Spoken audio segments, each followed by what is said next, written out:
I am here. There's nothing I can do. I'm a tiny little unimportant speck of a human. The wave is giant, and it's nothing I can do.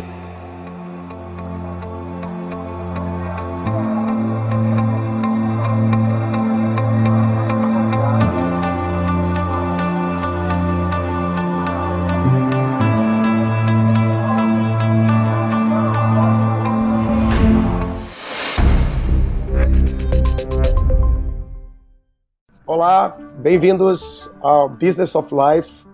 Temos hoje um convidado internacional que está conosco de Mônaco, né? Ele é de origem austríaca e alemã, e ele é nada menos do que a pessoa que detém o recorde do Guinness Book da maior onda já surfada na história.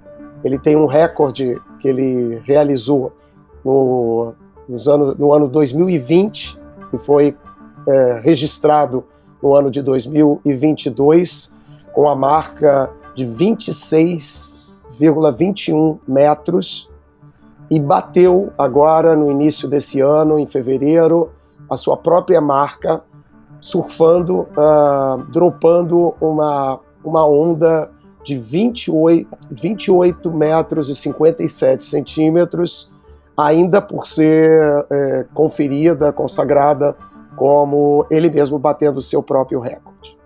Então essa é a nossa conversa. Sebastian Steudtner, thank you so much for being with us. I know your preparation every day, you have to do exercises a lot. Could you tell us just more or less how is your daily routine in terms of preparation and exercise? Yes, first of all, thanks for having me, Nilton. It's a pleasure. And I ended up doing a bit more cycling than what I thought. I went further, and then I looked at my watch and I was like, "Oh no, I need to hurry up now because I have Nilton on the phone." Oh, I'm sorry to interrupt. No, it's good. It was good because I train harder. Okay. I think what people don't realize about big wave surfing is how much training it takes and how much preparation and how much actual business it is, how much you need to take care of your team, your equipment, your partners, the media. It's a very complex sport to do professionally. And right now for me, it's the phase where I do a lot of endurance. So a lot of cycling, a lot of swimming, a lot of boxing, different sports with endurance to prepare myself for the next season for Nazaré. And when is the season? When do you move to Nazaré and stay there? It starts in October, and then sometimes it goes to January, March. The biggest waves we had this year was in February. Sometimes it's in October, so it's a standby phase of 6 months, roughly. Okay, I jumped to this moment, and I want to start from the very beginning. Can you tell us a little about your childhood? Who you were like a child? How were you at all connected to surf? So I was born in inland of Germany, so with zero connection to the ocean and to waves and to surfing. And I grew up in Nuremberg, which is it's a town that's very famous for a Christmas market and a sausage, right? And candy. And I always had a passion for and a deep love for water. That was something that straight away when I was, I don't know, just able to walk, I would walk myself to every pool, to every river, every lake, and any water that was available to me, it attracted me. It called me, and through that, I developed a love for anything that I could do in the water, and found surfing when I was 9 years old in a family vacation. And from then on, it kind of I wasn't able to surf. Where was it? It was in France, in Brittany. Are there waves in France? Yeah, there's small waves there for a small kid, 9 years old, and I had this bodyboard, and I was playing. yeah, I was playing all day long in the ocean, and it stuck to me. It never left me. And at 13 years old, I decided to move to Hawaii. But did you have any swimming training as a child? So there's a story my sister sometimes tells my parents. It's that she remembers when I just learned how to walk. I walked myself to the edge of a pool. Didn't know how to swim. Didn't know nothing about. Never been by myself in the water. And I jumped in and I started diving. And she thought I'm drowning. So she was calling my dad, and she's like, "Oh, Sebastian is drowning," and he jumped in. Everyone was really afraid. He pulled me out, thought he rescued me, and I was really angry at him because I was underwater enjoying swimming and checking out what's there. Um, I never had any situation in the water or in the ocean where I didn't feel um, like it was right to be there, even if it was very tough physically or mentally. The waves were smashing me. I was in a critical situation. I never had the type of uncomfort that I can have on land. But how did you ended up in Hawaii? How was this 13 years old boy decided to go? Your parents allowed? How was that done? Well, I found this. It was windsurfing because Germany had a lot of windsurfing back then, and there was this.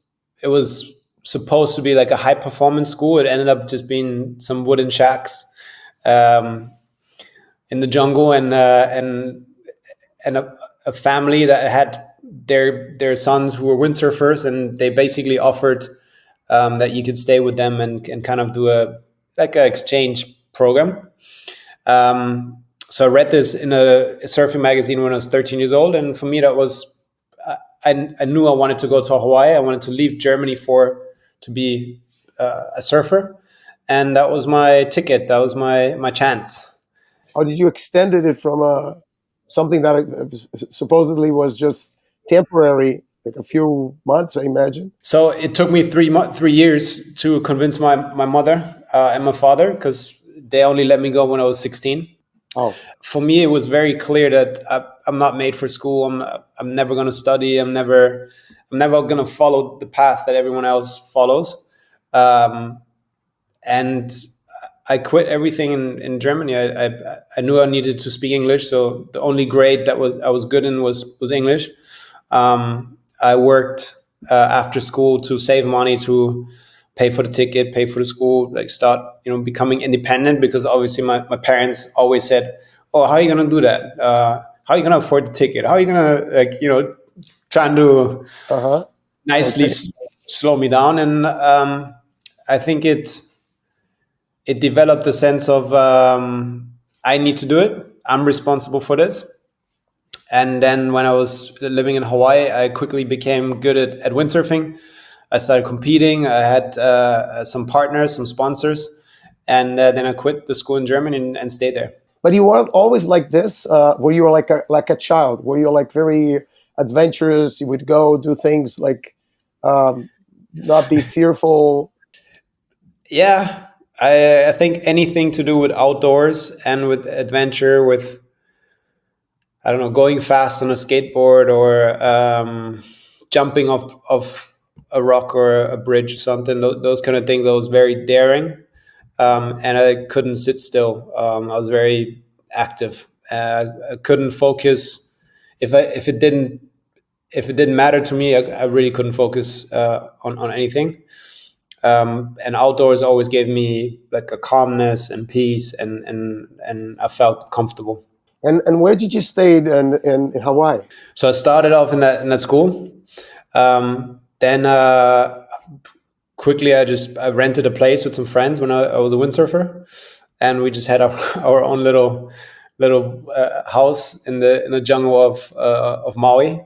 Did you move from windsurf to surf, and then No, how? so I went straight from windsurfing to big wave surfing Oh, really? because I was living in the place that big wave surfing was kind of the new version of big wave surfing. The toe-in big wave surfing was born.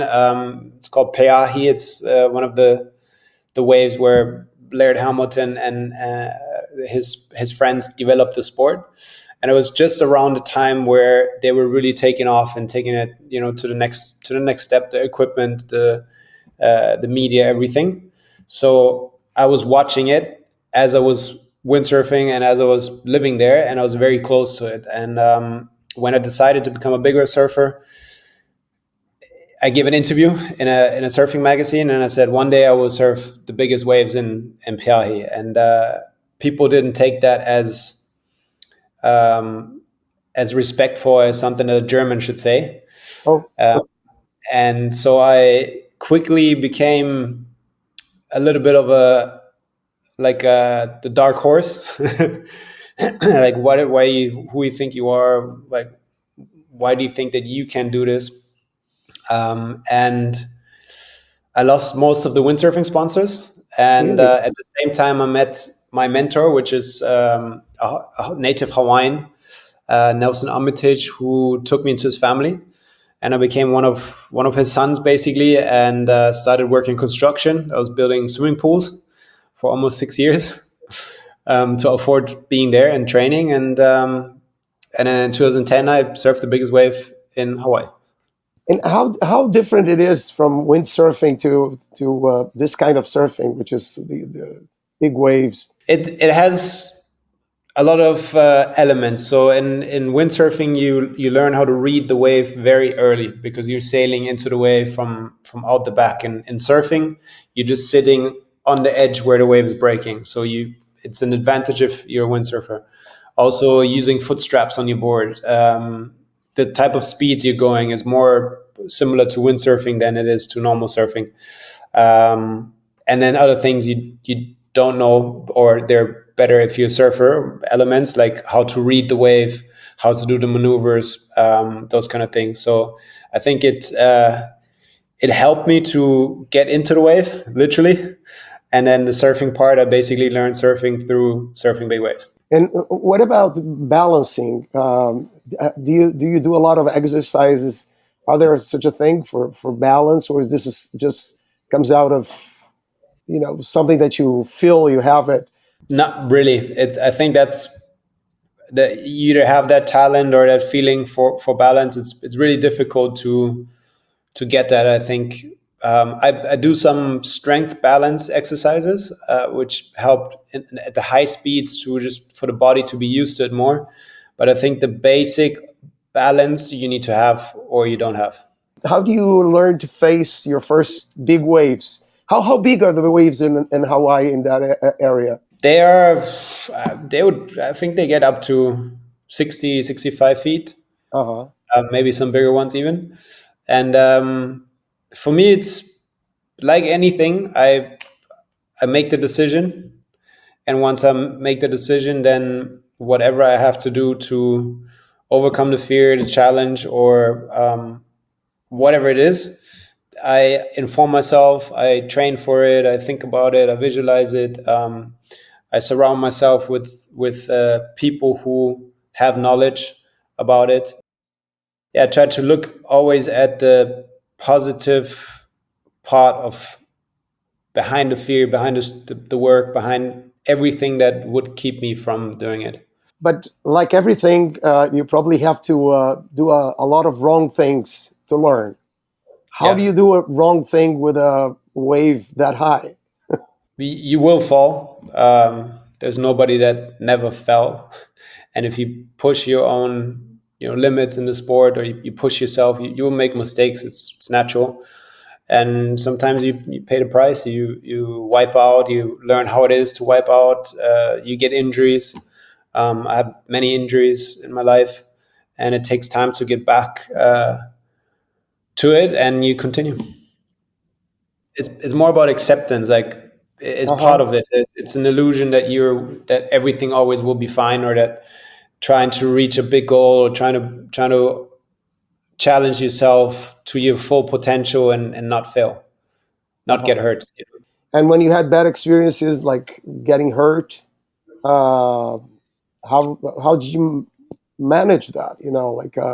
Because when you feel the power, one thing is to be successful, but one thing is to be a below the water and see how thick it is and how long it takes to come back to the surface? In big waves, I think it has a lot to do with acceptance of just, I am here. There's nothing I can do. I'm a tiny little unimportant speck of a human. The wave is giant, and it's nothing I can do. So the only thing I can do is try to be relaxed, try to let it happen, and basically see what's going to happen. On the other side, the more prepared I am. For example, in bigger surfing, the biggest danger is to pass out, because then it's very difficult for the jet ski drivers to actually rescue you. So knowing that I have the maximum capacity of oxygen in me, I'm athletically fit, I can lower my heart rate, I can do everything in my power to not pass out. And even if I pass out, I have a rescue system behind it, which I built myself together with a good friend of mine from the German Navy, which is from the worst case scenario, the fastest medical response, and the best way to get help when you get hurt. And that gives me calmness in under the water, basically. Yeah, you probably have a lot of capability of being focused. Thing you cannot start thinking is about danger or anything like that. You have to be totally focused on what you're doing. It's almost like an extreme form of meditation. Is you consciously think yourself out of the situation. I learned this when I was really young. I read a book, and it was like a very very easy way that through a story it inspired the reader to build your comfort, your place of comfort. So it was basically when you're in a stressful situation, whatever it is, you think yourself out of the situation, and you go to the place that's yours, that's where you're comfortable. And mine was a glass house on the water. Oh. I had like my rooms and everything was made out of glass, and there was different fish floating around, and I had this place was like really, it was real in my head, because I visualized this as a kid a lot. And in the beginning, when I wiped out in big waves, I really wanted to have an AMG Mercedes car, a very specific model. That was like the dream of every German kid, is AMG Mercedes. Uh-huh. And sometimes when I started surfing big waves, I was visualizing that car. Uh-huh. Visualizing driving the car, or like looking at the car, and sooner or later I'm up again on the surface. I'm like, oh, okay, I'm here again. Reality. Uh-huh. And yeah, I think it's important to accept and think positive. Yeah, very interesting, because you cannot lose your concentration. You cannot start thinking about the Mercedes and not be there. You have to be doing that precisely. So let's say I fall, right? I fall. The first reaction is very conscious. It's okay. How can I protect myself? I need to, keep my arms close to my body, keep the legs close to my body, really tense up my neck, everything for the wave not to, dislocate my shoulder, hurt my neck. And then I get tumbled. And this phase is full action. So there's no time to think. You just react. But then there's a phase where the wave sometimes leaves you and you're under the water, and it takes a while for you to come back up. And that's the part that's very scary, because you feel the weight of the wave, and it's dark, and you don't know when you're coming up if there's another wave that will hit you. So that's the moment where you should get scared, and that's the calmest moment. And in that moment, if you can, you need to think, or you should think positive. Mm-hmm. If that doubt is coming in. How long sometimes you have to be under the water? The longest I've been held underwater was 1 minute and 40 seconds at Peahi. It was 4 waves that held me down and didn't let me back up. Wow. Very long time. Very long time. It's easier to do it when you're in a swimming pool and you can just put your head up, but when you don't have control over it. Um, this is a Yeah. long time, very long time. And Yeah. you do a lot of breathing exercises. Not really anymore. I used to do more. Now I do more physical training, and I think the breathing exercises, or the understanding your body, understanding what happens, understanding your mind. This is my philosophy too. I think everyone has their own individual way of getting it done. But for me, it's, if I understand it, I know I can hold my breath until I pass out. So that's all I need to know. I don't want to train for a negative. I don't want to have the Uh-huh. association of, I'm doing this exercise because I will wipe out. I want to train to not wipe out, but to perform, to give it my best, to ride the biggest waves, those kind of things.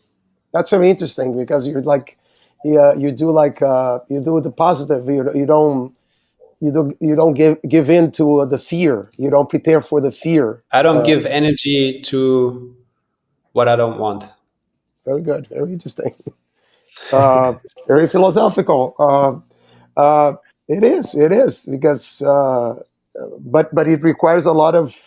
I don't know. Maybe it's something you have innate, but it's very difficult to do this. Usually Yeah. people, worry. The whole idea of worrying and all this. It's always being ahead of the time and thinking about the negative. Yeah. And I have it in many different areas. Like I'm not a genius either. In other parts of life, I can apply this. So I'm very good at applying this to surfing and to my sports goals, and I think anything to do where there's a consequence, uh, I'm I'm good for that. And some very unimportant things, I'm really bad. Like I can overthink which I don't know, which furniture, or which plants to put in the garden, or which color of the car. I don't know. I have the same as anyone. And how did when did you start surfing at Nazaré? I started surfing Nazare in 2012 was the first time, and 2010 I won the first big wave award, or big wave championship, you can call it, in Hawaii, the XXL Big Wave Awards for the biggest wave. That was the Mhm. first time you won like a major event. Yeah, and I was the first European to win this event, and it's you could say it's like the Oscars of big wave surfing, or the World Championship. It was only one event, one big prize, and that made me very well known in the German media.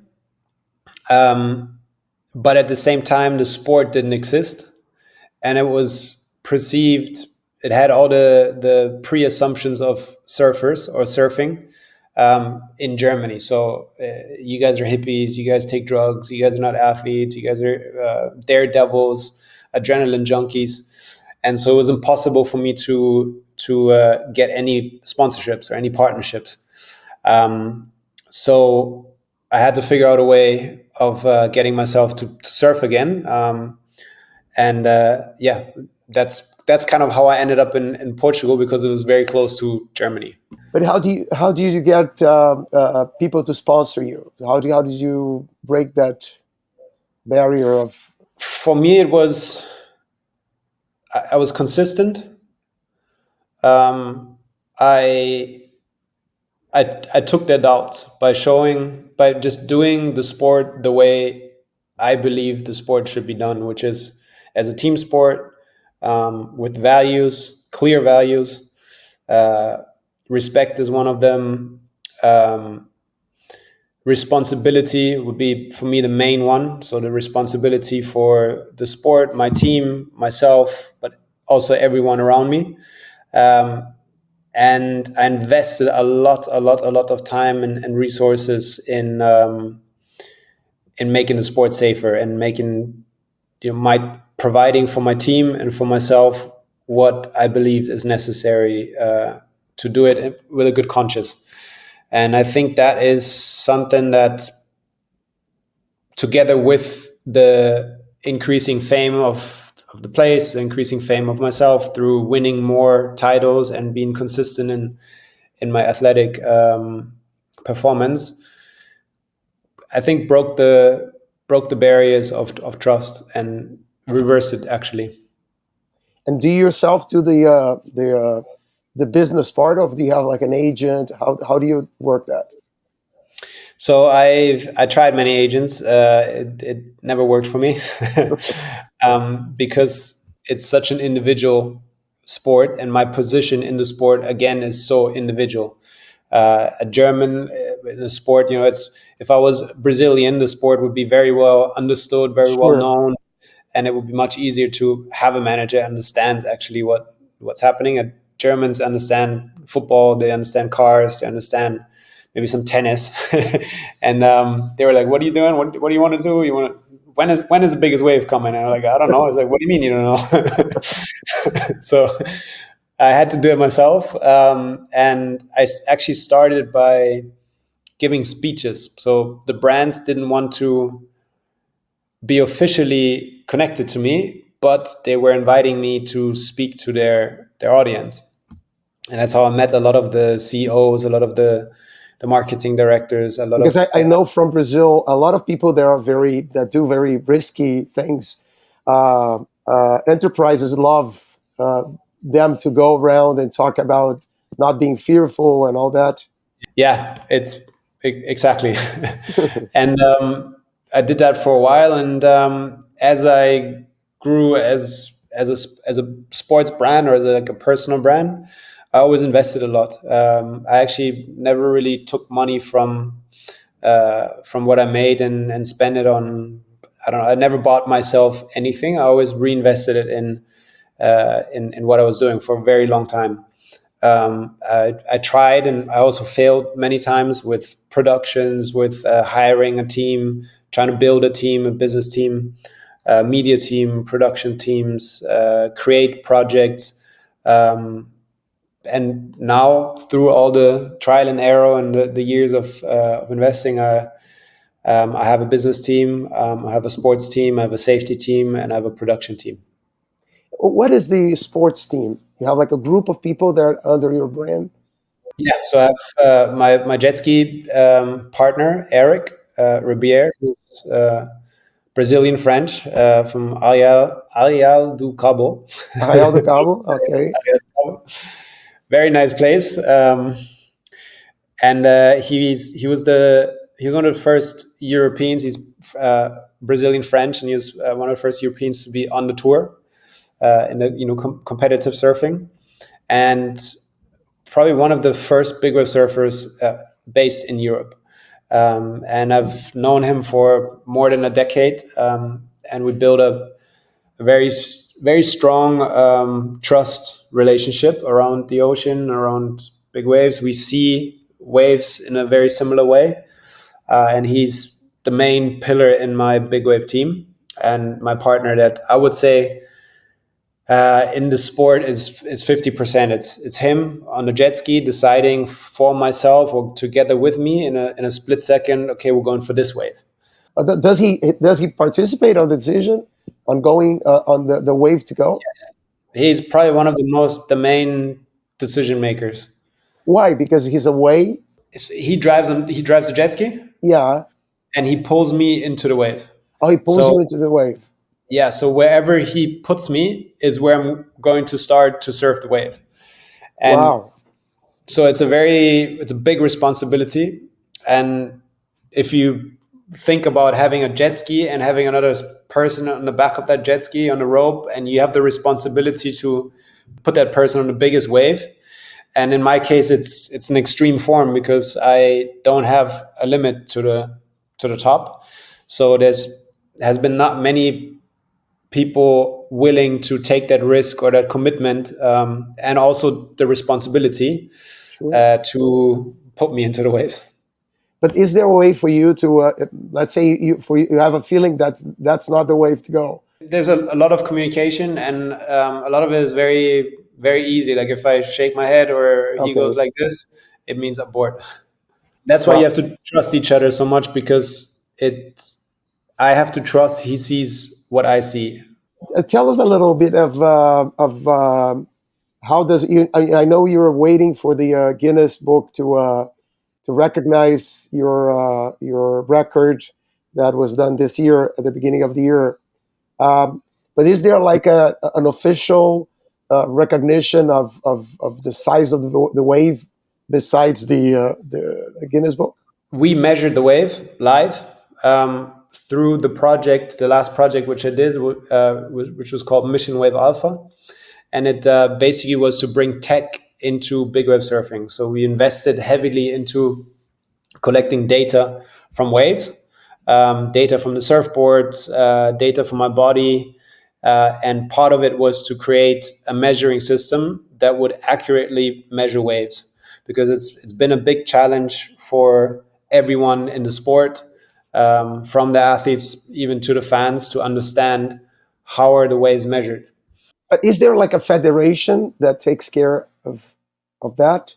Who recognizes the record? So Guinness is the one who has to give the certificate, basically, and the science team from the WSL, which is the World Surf League, is doing the measuring. It's based on a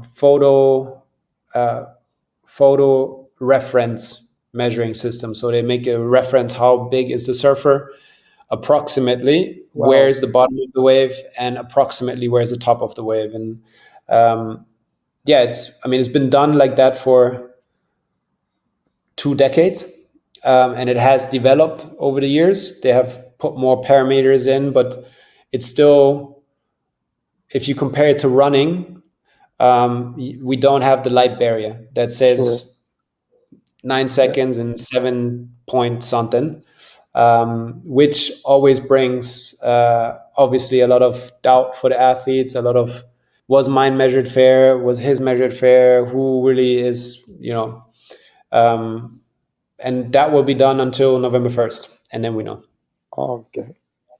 And it's don't they have like the use of drones or anything like that that could? That's what we did. Oh, that's what you did.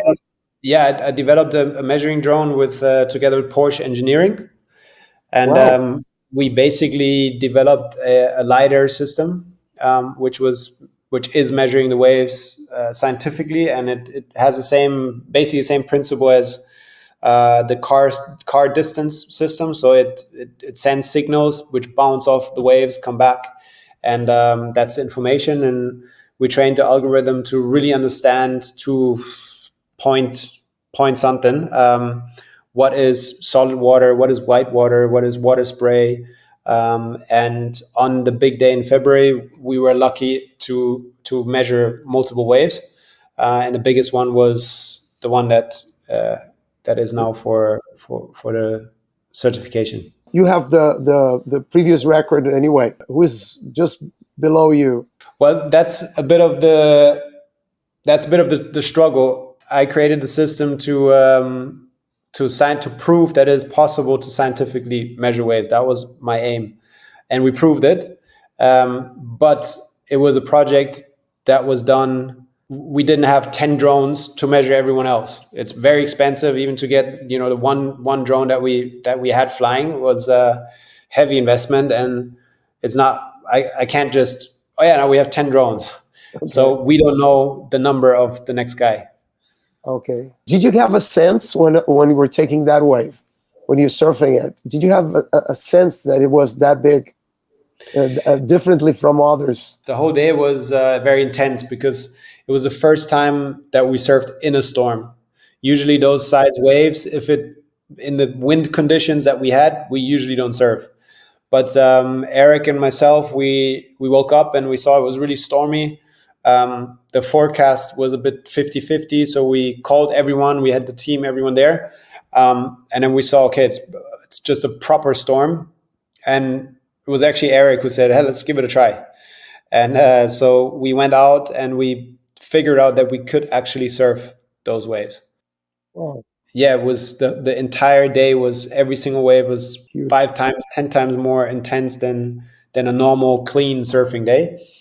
And every wave felt much bigger, much more speed, a lot more bumps, a lot more wind, a lot of different factors that we didn't have before.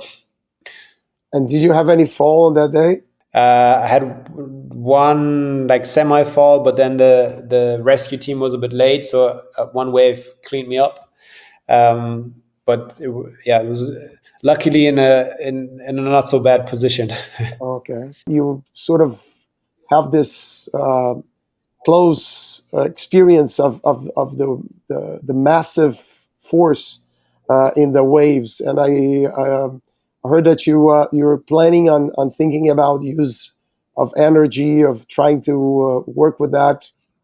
Can you tell us a little about that? Yeah, I mean, to me, for some reason, the wave and the energy of the wave has been my North Star. It has been my guidance, basically. I learned everything because of my love for the ocean and love for especially for the energy of waves. I realized through so many different conversations and experiences and just over my life path that we know almost nothing about the energy of waves. Even the biggest waves in the oceans, not the biggest wave surfed. There was the first rogue wave was recorded in 1995. Many ships, I think it's the number is like 40. I think 40 of the largest cargo ships disappear in the biggest waves every year. Wow! And we know nothing about it, and we don't know how they are created. We don't know the force of it. We have no data of it. We don't even know how they look like.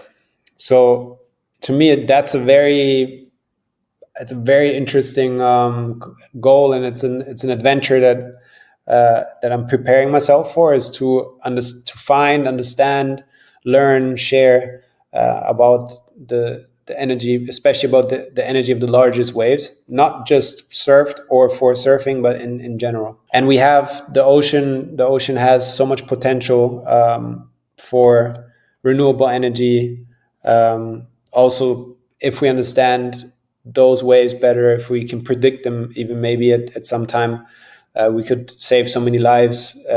So much damage could be avoided, and at the same time, the ocean could be used for a very if you make the calculation, water is 1,000 times more dense than air. So if you take one windmill and you put it in the ocean, you have 1,000 windmills, and you have current every day, the tides. So it's a beautiful. I really like this. I love technology and I love the ocean. So yeah, but I mean, I can imagine. The waves are all the time, just exercising that energy all the time, constantly. Our reference here in Brazil, in terms of big waves, was always Maya Gabeira, who was Brazilian, and I think she had a record in 2018. I don't know. Are there differences in between men and women when you're doing big waves? There's no categories like women's and men's different. Yes, I know Maya really well. She was actually my partner for quite a while, and also my big wave partner. She established the women's world record in 2018. Also, there is like a women's record. Yeah, and then she broke her world record in a competition where we surfed together, and it was the first time, I think, in the open field. So in the man, there was no difference between men's and women. She surfed the biggest wave, man or women, of the year. Wow, I think that was 2018, right? The first world record was 2018, and when she broke the world record was 2020. And so she worked with you in the same team. We were a big wave team, so she was my jet ski driver. I was her jet ski driver. Oh, it's a remarkable story. If you look at what happened to her, she pushed the women's sport. She drowned in Nazaré, lost everything, got injured on her back, lost her sponsors. Everyone basically wrote her off. And the comeback that she made was, I think, in not just in surfing or in big wave surfing, but in general in sports, it's one of the great examples of willpower and dedication, and like what is possible, and like how how far back you can fall, Uh-huh. and what you can achieve. Yeah. Indeed.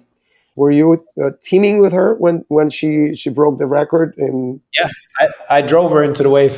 oh, you were the one that drove her into the wave. Wow. Yeah, yeah.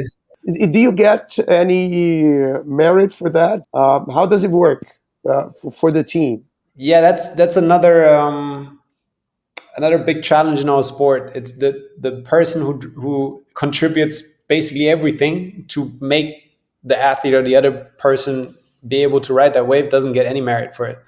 The person that rode the wave gets the record, gets the recognition, gets everything. And I think that's something.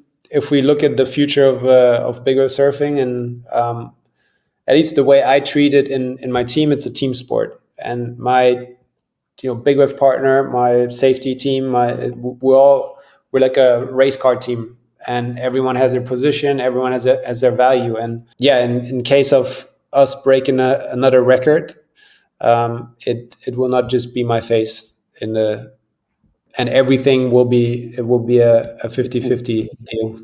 Do you have any message that you'd like to after this experience of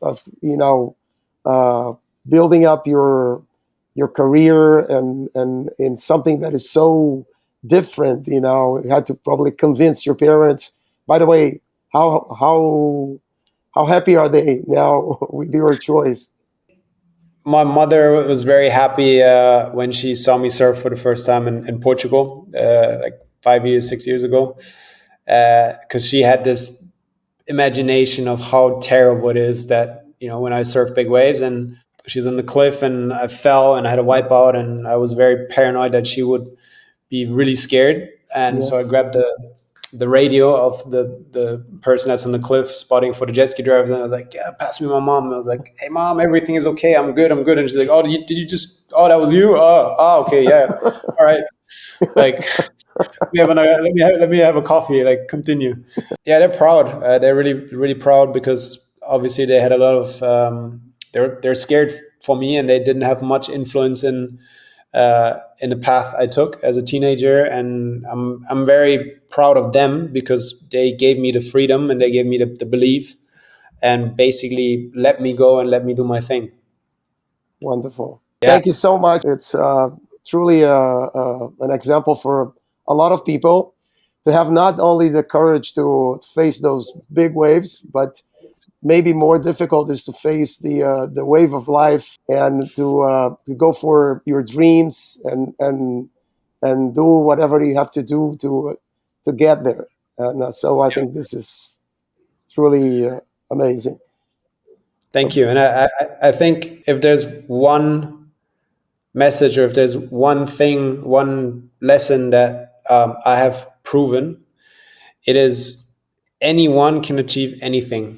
Because I look at some people and I look at them and I'm like, okay, they're different. Like they're, for some reason, they're blessed, or they have this, I don't know, something going on. But I have achieved everything. I'm a completely normal person with all the faults, all the fears, all the everything that a normal person. I'm a very normal person, and the one thing I have understood for some reason, and I've had in myself all my life, is the willingness to try and to get out of my comfort and to do it.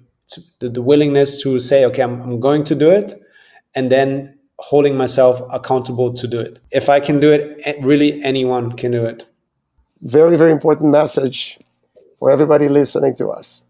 Sebastian, thank you so much. And we'll be watching you on your next waves and in your career. Thank you so much for being with us.